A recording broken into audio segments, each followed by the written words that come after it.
Good morning students. Today we are going to start a new chapter पाठ 11 चांद का हट।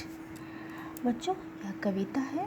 इस कविता के माध्यम से हमें यह बताया गया है कि जिस प्रकार चांद का आकार प्रतिदिन एक तरह नहीं रहता है, उस प्रकार हमारा जीवन में भी हमेशा कुछ न कुछ परिवर्तन होते ही रहता है। चांद कभी पूरा दिखाई देता है, कभी बिल्कुल ही नहीं दिखाई देता है, और कभी यह घटते जाता है तो कभी यह बढ़ते जाता है।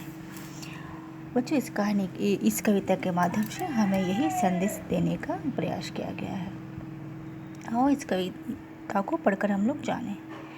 हटकर बैठा चांद एक दिन, माता से यह बोला, सिलवा दो माँ मुझे ऊन का मोटा एक झिंगोला।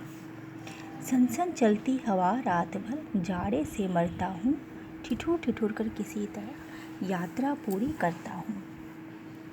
आसमान का सफ़र और यह मौसम है जाड़े का, न हो अगर तो ला दो कुर्ता ही कोई भाड़े का।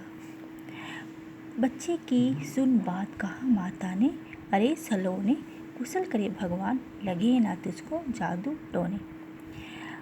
हट कर बैठा मतलब चांद एक दिन अपनी माता से जिद कर बैठा कि माँ मुझे ऊन का एक मोटा सा लंबा सा वस्त्र सिलवा दो, जिसे चांद झिंगोला बोलता है।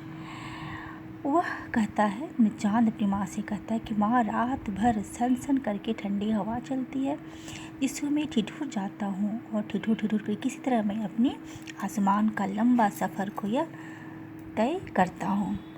यह मौसम जाड़े का है माँ, यदि तुम्हारे पास नहीं है तो कहीं से तो मुझे भाड़े का एक कुर्ता ही मंगवा दो, मुझे बहुत ठंड लग रही है, बहुत ठंड लगती है। अपने बच्चे की यह बात सुनकर माता ने कहा, अरे मेरे प्यारे बच्चे, मेरे सलोने, भगवान तुझे अच्छा रखे और तुझे किसी की भी नज़र न लगे। आगे, जाड़े की तो बात ठीक है पर मैं तो डरती हूँ, एक नाप में कभी नहीं मैं तुझको देखा करती हूँ। कभी एक अंगुल भर चौड़ा, कभी 1 फुट मोटा, किसी दिन बड़ा किसी दिन हो जाता है और किसी दिन छोटा। माँ कहती है कि जाड़े की तो बात ठीक है पर मैं डरती हूँ कि तुम्हें मैं कभी भी एक नाप में नहीं देखा करती हूँ। कभी तुम 1 अंगुल चौड़ा हो जाता है, कभी 1 फुट मोटा, किसी दिन बड़ा हो जाता है तो किसी दिन छोटा। घटता बढ़ता रोज किसी दिन ऐसा भी करता है, नहीं किसी की आंखों को तो दिखलाई पड़ता है। माँ बोलती है कि तू रोज़ तो घटता बढ़ता है, लेकिन कभी कभी ऐसा भी करता है कि किसी को तू दिखलाई ही नहीं देता है। अब तू ही यह बता, नाप तेरे किस रोज़ लिवाएं, सी दे एक झिंगोला जो हर रोज़ बदन में आए।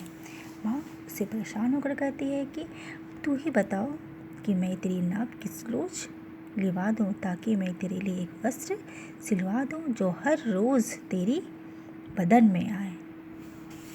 तो इस कविता के माध्यम से हमें यही समझाने का प्रयास किया है कि जिस प्रकार चाँद अपना आकार में परिवर्तन होते रहता है उसका आकार में हर रोज़, उस प्रकार हमारे जीवन में भी प्रतिदिन कुछ न कुछ परिवर्तन होते ही रहते हैं। इससे हमें घबराना नहीं चाहिए। शब्द और उनके अर्थ। बच्चों, लाल रंग से कठिन शब्द दिए गए हैं और काले रंग से उनके अर्थ। इन्हें अच्छी तरह से याद करके अपनी स्कूल की हिंदी की नोटबुक में लिखना है। एक्सरसाइज हम लोग अगले वीडियो में हम लोग देखेंगे।